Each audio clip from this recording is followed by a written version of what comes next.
My name's Daniel Bushell. Wall Street maps the final looting of America coming up. The man who jailed 1,000 bankers tells us how to do it. Twice the size of the U.S. economy exposed offshore.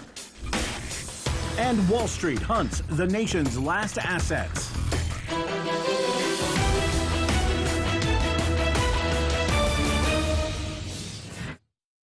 The Wall Street Big Five, Goldman, Citi, Chase, Bank of America and Morgan Stanley have, quote, pervasively defrauded town halls, stolen from virtually every pension transaction, unlawfully foreclosed citizens out of their homes, deliberately sold bad products, then bet against them, committed insider trading, manipulated asset prices, financed Ponzi's, tried to destroy evidence, and bribed ratings agencies and politicians. Not a single executive at these banks is being charged. The Justice Department said no one at HSBC is getting indicted for systematic criminal activity. Senior HSBC officials backed terrorism financing, broke the Bank Secrecy Act, broke the Trading with the Enemy Act, ignored $60 trillion in suspicious transactions, and gave favoured client status to known narco barons. Former Wall Street executive Richard Eskow, give us a flavour of these favoured clients. We're talking about the Mexican cartels that have killed more than 60,000 people, whose preferred modus operandi is to come into a town, cut off the heads of 60 prominent citizens, and then leave them in the town square, or as they did at one point, roll them out onto a discotheque floor on Saturday night. So these are the most horrific killers on the planet, being protected, aided, and abetted, and enriched by the largest banks in the United States. All right, let's take JP Morgan, since Obama calls it well-managed. For a Wall Street bank, how many crimes makes well-managed? It's really, really big. They had entire teams of untrained college students who were known within JP Morgan Chase as the Burger King kids, because they'd get takeout hamburgers and sit down and generate these false statements in order to facilitate foreclosures. That was done thousands upon thousands of times. Yeah, you worked on Wall Street. Give us an insight. They'd sell them some trashy investment, and then they'd hang up, and the expression was, "I ripped his face off." This is their own customers. When the Oliver Stone movie Wall Street was made, and the main hero, who you may remember, Gordon Gekko, played by Michael Douglas, Oliver Stone wrote him up as a villain. But he was a very popular figure on Wall Street. To the guys there, he was a hero. And what I do, stock and real estate speculation, it's bullshit. You got 90% of the American public out there with little or no net worth. I create nothing. I own. Bill Black jailed over 1,000 top bankers in the 90s during the last bank crisis. Bill, great to have you on the show. How many bankers should be in jail this time round? The current crisis is at least 80 times larger than the savings and loan debacle. There are 0 elite Wall Street fraudsters who caused this crisis in prison. There were over 2 million fraudulent loans made. They haven't simply said that the bank is too big to prosecute. They've said the senior bank officers are too big to prosecute. They have immunity as well. And they've even said that former bank officers who aren't even working there anymore can't be prosecuted. Now, of course, that's insane. What threats did the crooks make to try and stop you? Sure. I was sued for $400 million in my personal capacity by the most notorious fraud, Charles Keating's Lincoln Savings. They hired private detectives to investigate me twice. They tried very hard to get me fired, including by the Speaker of the House. And Keating put in writing, highest priority, get Black, kill him dead.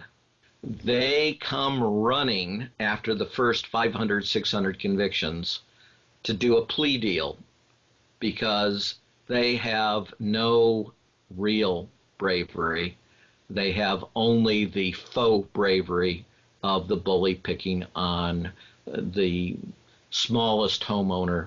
Here's Goldman boss Blankfein taking a break from doing God's work to cut the safety net. You're going to have to undoubtedly do something to lower people's expectations, the entitlements, and what people think that they're going to get, because they're not going to get it. Social Security, Medicare, Medicaid? Some things, and you could go back and you can look at the history of these things, and Social Security wasn't devised to be a system that supported you. The retirement age has to be changed, maybe some of the benefits have to be affected, entitlements have to be slowed down and contained.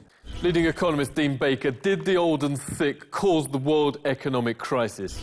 It's this incredible little bit of judo where we have the elites trying to tell us we should be upset about Social Security and Medicare and, high-living seniors, when the reality is all the money's going to the top 1%. Cyprus banks tried to rob regular savers, but US banks already have those plans in place. This document shows they're preparing an even bigger crisis in which taxpayer bailouts aren't enough. It's by the Federal Deposit Insurance Corporation, supposed to guarantee US bank deposits. Returning the sound operations of globally active, systemically important financial institutions, that's the Wall Street Five, would be provided by converting unsecured debt from original creditors of the failed company. Unsecured debt from creditors is finance speak for regular savers. It means your money is no longer safe. Former Wall Street banker Yves Smith, thanks for joining us. You write US savers are now worse off even than Cyprus. The reason that US depositors could be at more risk, even without any rule changes, is the fact that we have, in the 2005 bankruptcy law, there are actually creditors that are senior to depositors. Yeah, US media talk about Russian oligarchs keeping money in Cyprus, yet you write Wall Street oligarchs are hiding much scarier sums. That's correct. Basically it's someone else's tax haven is a problem. Our tax havens aren't. People have traditionally seen tax havens as used by drug smugglers and mafiosi, but the big users of the secrecy jurisdictions are the banks. Wall Street is earning record profits through this crisis. James Dimon even boasts they benefit from downturns. Those profits are being stashed offshore. The US economy just fell again, but $32 trillion is now in havens. That's double America's gross domestic product. Here's Wall Street's favorite places to hide their cash from the IRS, in offshores known as pirate banks. US Virgin Islands choice for Wells Fargo and Bank of America. Tax havens should really be called crime havens. They skip not just tax, but criminal, safety and environment laws. The Marshall Islands provided, quote, the anything goes unregulated flag for Deepwater Horizon.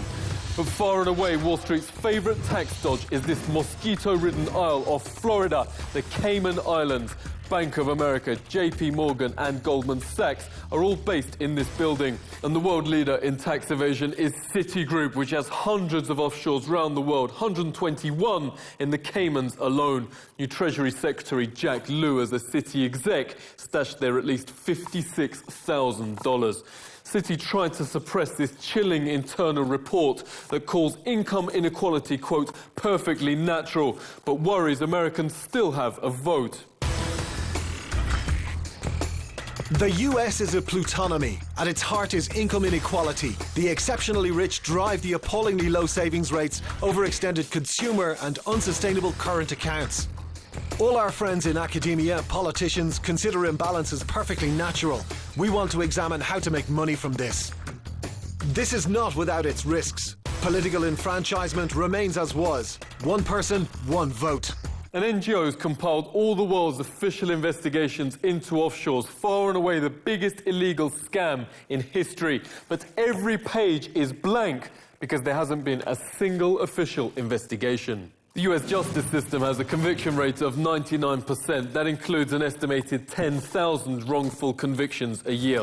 But when it comes to catching criminal money, that falls to 0.1%. No one dares touch offshores, and here's the reason why.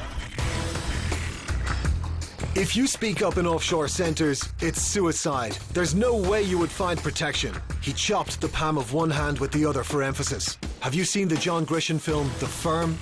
It's worse. Okay.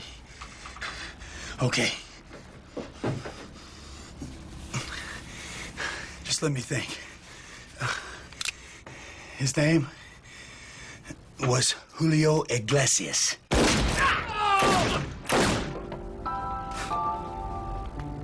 Ex-chief economist at consultants McKinsey, James Henry, thanks for coming on. So digging the dirt in offshores is highly dangerous, right? But it can be done. Well, I've had my run-ins with people I've investigated.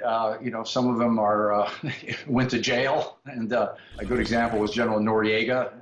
And I was back in the 1980s. I was an investigative journalist, went to Panama, came up with 3 years of the general's international phone calls. If we don't have an aggressive press that's going after, and investigating people in power and people who have extraordinary wealth, then, you have a system that's just not a functioning democracy.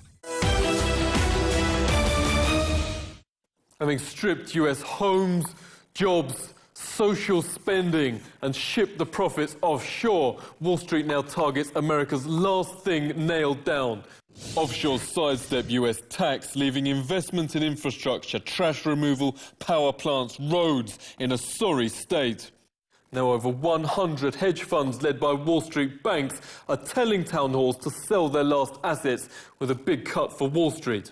Professor Stephanie Kelton, thanks for joining us. So cash-strapped cities get a one-off sum, but is selling out in the public interest? When you sell them, they're gone for good. It is the long-term decision for the short-term fiscal, in response to a short-term fiscal crisis that they themselves create. Wall Street has left the states described in unheard-of terms: banana republic, two-tier justice, third-world state. Worst of all, people now accept in the USSA banks rob you. Seek truth from facts. This is the Truthseeker.